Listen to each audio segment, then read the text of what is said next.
Il faut toujours privilégier le rangement bataille en marche arrière car il offre plus de sécurité. En effet, on aura une bien meilleure visibilité pour partir. A l'inverse, si l'on s'est stationné en bataille avant, notre sortie s'effectuera à l'aveugle. Il y a cependant une exception. Pour charger des objets lourds ou encombrants, afin de ne pas être gêné par un mur ou un autre véhicule, on peut choisir le rangement bataille avant.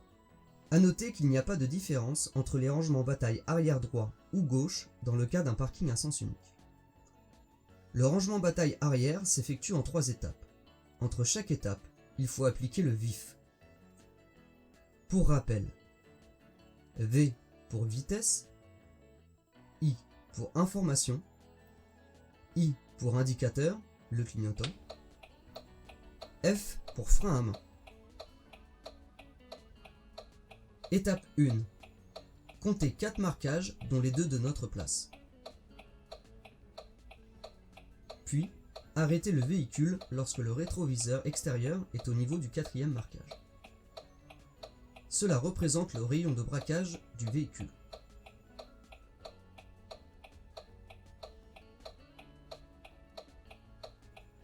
Il faut bien penser à faire le correctif visuel si le stationnement est sur la droite. En effet, en regardant en biais, on a l'impression d'être au 4e marquage, mais le rétroviseur est 1 mètre avant. Attention, si un véhicule est stationné entre le marquage 2 et 3, alors il doit y avoir la distance d'une ouverture de portière. Pas plus, car notre véhicule va se déporter sur l'extérieur, pas moins, car cette distance est nécessaire pour éviter d'arracher l'aile du véhicule. S'il n'y a pas de véhicule entre le marquage 2 et 3, alors positionnez notre véhicule à une trentaine de centimètres des têtes de marquage. Si les repères sont bien pris, le véhicule rentre directement dans la place et il ne reste au conducteur qu'à gérer son environnement. Étape 2. Application du vif. Braquez les roues à l'arrêt dans la direction de notre place. Attention, suite au braquage des roues, le nez du véhicule va se déporter sur l'extérieur. Donc il faut vérifier qu'il n'y a pas de piéton ou de deux roues sur le côté. Reculez lentement tout en regardant principalement par le pare-brise arrière, mais en surveillant à gauche et à droite pour vérifier l'arrivée d'autres usagers. Si un véhicule est stationné entre le marquage 2 et 3, surveillez régulièrement les rétroviseurs extérieurs pour vérifier qu'on ne touche pas l'aile.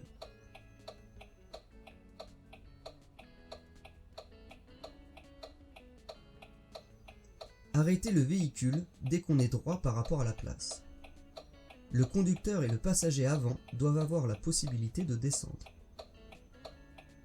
Si c'est impossible pour l'un ou l'autre, avancez très lentement en effectuant un écart pour s'écarter du côté trop exigu en agissant très rapidement sur le volant.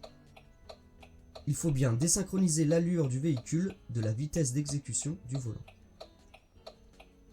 Se positionner véhicule droit et roue droite bien au centre de notre place en utilisant les rétroviseurs extérieurs, puis reculer tout droit lentement. Étape 3. Remettre les roues droites. Regardez par la fenêtre arrière gauche pour gérer l'angle mort en hauteur afin de déterminer précisément quand s'arrêter avant de percuter un obstacle.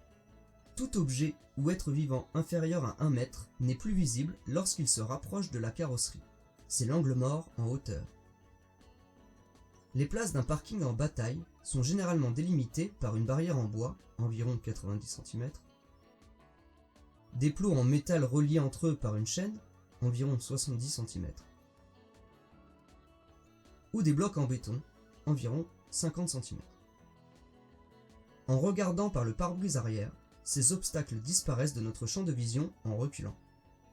C'est d'ailleurs pour cette raison qu'ils sont régulièrement endommagés.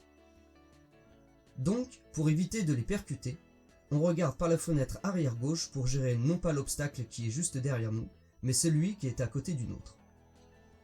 Petite voiture et grande place. Ne pas aller jusqu'au bout de la place, car l'inspecteur risque d'avoir peur et d'intervenir sur les commandes. Mettre au point mort, puis serrer le frein à main et éteindre le moteur pour signifier que la manœuvre est terminée.